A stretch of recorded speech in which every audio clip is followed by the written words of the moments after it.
Hi, I'm Alwyn Hamilton, author of the Revel of the Sands trilogy and most recently The Notorious Virtues, the first in a duology, and I'm here to answer some Camp YA questions.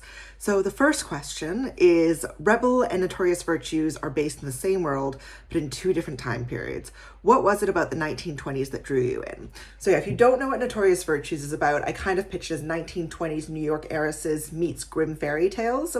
And I think what drew me to the 1920s setting was kind of the evolution of technology and how much of what we consider sort of modern times exist from the 1920s. So technologically, Rebel of the Sands, if I had to place it sort of in an equivalent time to in our history, it would have sort of been like 1880s, 1890s, thereabouts. So, and there are some characters who are young in Rebel of the Sands who reappear in Notorious Virtues, having had children and grandchildren of their own. So the gap, just in terms of number of years, made sense, but also in terms of sort of being able to play and develop some of the technological, magical tech aspects that you see in Rebel of the Sands appear in the Notorious Virtues. So that was the inception of it, and I got to play with all sorts of sort of fun things from the 1920s, from fashion to cars. They have cars in this world now, which they don't have in the Rebel of the Sands trilogy, so I had a great time. Here we go. The next question is, do you have any other time periods you would want to write about, either this world or a new one? So not necessarily based on the time period, but my favorite city in the world, bar none, is Venice in Italy. And I've always wanted to write a book in a place inspired by Venice. And I think if I do that, that will dictate quite a bit of the time period and the fashion and the technology that would be around it. I still think it would be Second World. I am not at this point thinking of writing any books set in our world, but a sort of magical version of something that would look a lot like Venice, with canals and heat and shipping and all of the exciting things. I don't know whether I'd do mass. That might be a little bit too on the nose. Anyway, this next question is very kind. It says, you are very open and generous with your time online, talking about your writing journey and your process. Why is this so important to you? It's not something that I've consciously thought about being important. I think that when I was an emerging writer, relied a lot on stuff that I found online to guide me, whether it was how to write a query letter, or, what do you do when an agent offers representation, or what do the next steps look like? And for me, it only makes sense for me to sort of share now that I've used that information and passed those hurdles. So for me, I sort of just like to share. I like to make the process a little bit less opaque. I hadn't really realized kind of what impact that doing that had until I was at Edinburgh Book Festival a few weeks ago, and I was going into the bathroom and I bumped into a young woman coming out, and she had a cardigan on that I also own, and I was like, I own that cardigan. And she looked at me and she went, "You're Alwyn Hamilton." And I was like, yes. And it turns out she was an aspiring writer, and she knew me because she had found my videos in her sort of research to looking towards writing a book. So I really appreciated her sharing that with me.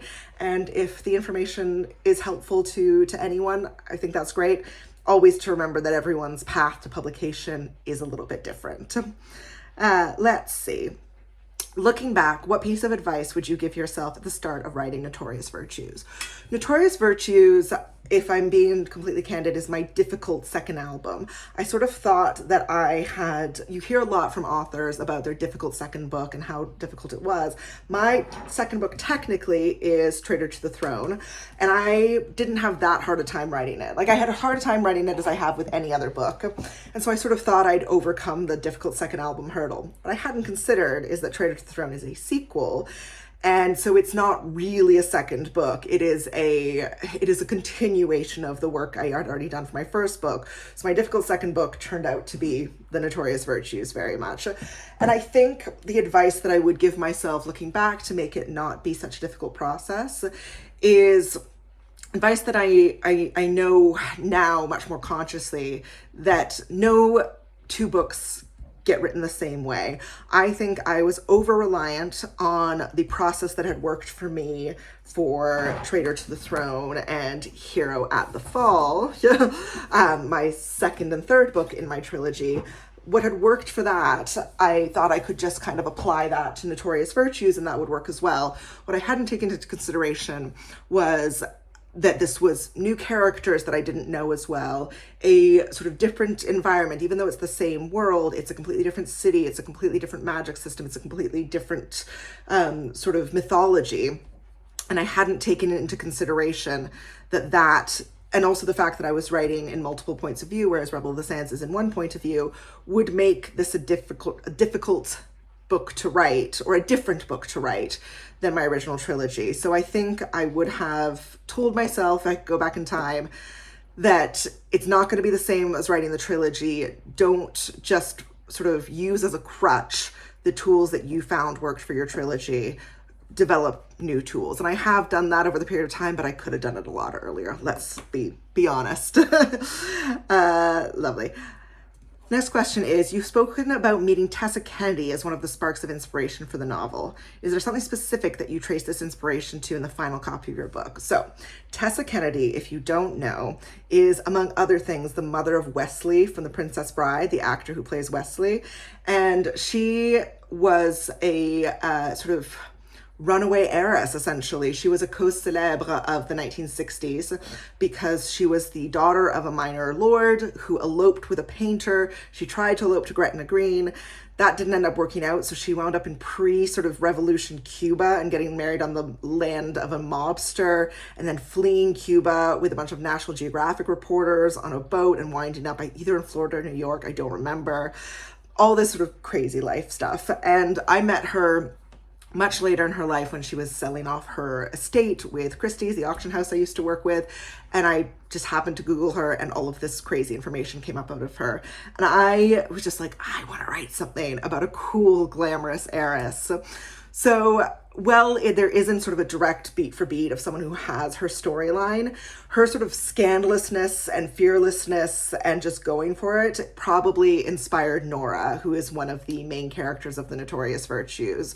She is a wealthy heiress who does what she wants, sort of bears the consequences with sort of grace and coolness and charm, and I think could easily imagine her in another life eloping on a mobster's estate. So I think, while they're not a direct one-for-one, Tessa sort of lives in Nora a little bit. That's what I would say. And maybe also a little bit in Grace, but in a less sort of successful marriage way. Anyway, Rebel was inspired by the stories of 1001 Nights, and Notorious Virtues took inspiration from Grimm fairy tales. Do you have any other set of legends you would like to play around with in the future? Yes, but when I have thought about next steps for sort of things I want to write for magic and things like that, I really want to do something that both takes inspiration from the creatures of Greek mythology, but isn't a one-for-one. So I'm not interested in doing a Greek mythology retelling or something directly set in a sort of Greek world or a Roman world, but I love the hybrid characters of Greek mythology, the harpies, the sirens, the creatures that are, mixes of creatures we know in our world. So I would love to write something that incorporated those creatures, but also something that incorporated my own version of those creatures. So not necessarily just harpies, but also, other creatures that look like a mishmash of things. I think that's probably partly inspired by my love of Avatar: The Last Airbender and the sort of mixes of animals they have in that. So I think that is sort of the mythology that my brain is going to for a future project at this time. Fairy tales are still fascinating people hundreds of years after they've first been told. What do you think is so appealing about them to people? I think there's a few different things that make us come back to fairy tales. One of them is the fact that so many different versions of different ones exist. There's 1,000 different versions of what we know as Beauty and the Beast. We know the Disney movie, but there's also the sort of original mythology of it. There's the French version of it. There's 1,000 different versions of Beauty and the Beast. And so you can kind of cherry pick what you like and find the version that you like. And I think that's interesting. The other thing that I think draws us back to them is that they are our first stories. They are the stories that, in the same way that we sort of, you'll never kind of be as attracted to a band as an adult as one you found when you were a kid. I think this fairy tales stick with you in that way of firsts. I had an interesting experience a few weeks ago in that I was home in France where I grew up. And if you'd asked me, do I know any sort of French nursery rhymes, I would have said no, but someone gifted my 2-year-old niece with a book of French nursery rhymes with musical buttons, and she pressed one, and immediately I was like a Russian sleeper agent. I came back, I was like, I knew all the words. It was like une souris verte, Kiko. I knew all the words of these things that I had not thought about since I was a childhood, but still lived within me. And I think it is the same way for fairy tales. I think because you learn them at such a young age, they form such a part of you that there's no forgetting them, essentially. That's my theory, at least. I could be wrong. When you are adapting or creating fairy tale creatures, what do you think are the core elements that are exciting to the reader? I don't necessarily think about what's exciting to the reader. I think about what's interesting to me. So I made a choice in Rebel of the Sands when creating my mythology that all immortal creatures would be male. And that was part of the mythology of Rebel of the Sands, just in terms of what made sense for that story. I then made the choice to place the Notorious Virtues in that same world.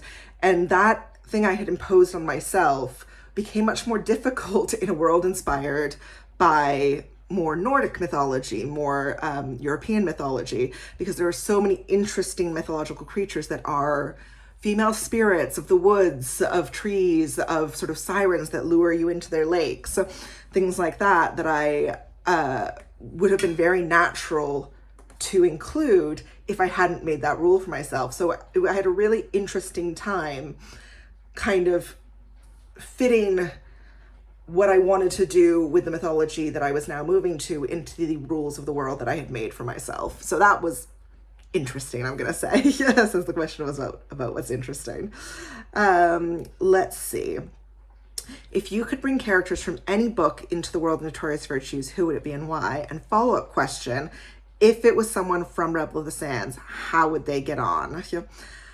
So this is a tricky one to answer. So at the time of filming this, I turned in my draft of The Notorious Virtues 2 yesterday to my editors.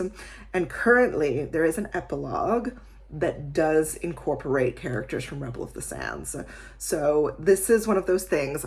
Please don't hold me to this because books change so much in editing, but I am quite attached to that epilogue, and I think it's an epilogue that makes sense. So if you were a fan of Rebel of the Sands, you may get to see a sneak peek of what happened to some of your favorite characters years later in the second book of the Notorious Virtues. So I'm excited for that. Lastly, if you could only take one book to camp with you, what would it be? Ooh, one book to camp with me. I think I have to say, at this point in time, I'm going to say The Hobbit. I love The Hobbit. And I was really sick at the beginning of this year, or end of last year. I was sick sort of just right after Christmas, before New Year's, completely like couch bound. And I had so many sort of options of books to read, but not feeling totally myself and not feeling well. The book I reached for was The Hobbit, which is a book that my dad read to me when I was a kid and that I have revisited since, and it's my ultimate comfort book. So I think if I was at camp and I was in danger of feeling homesick and just wanted some comfort, the reread book would be The Hobbit. If it was a book that I wanted to read and that I just want time away to read, I recently read Little Thieves by Margaret Owen. Loved that book. It is genius. She has become instantly one of my favorite authors. So I would take book 2 and 3 of that series and lock myself by a lake and just have time to read book 2 and 3, because I'm not probably going to get time to read that until probably this Christmas. So yeah, thank you so much for your questions, Camp YA. This was so fun. This is my new book, The Notorious Virtues, and its sequel, to which I cannot tell you the title yet, even though I know it, will be out next year.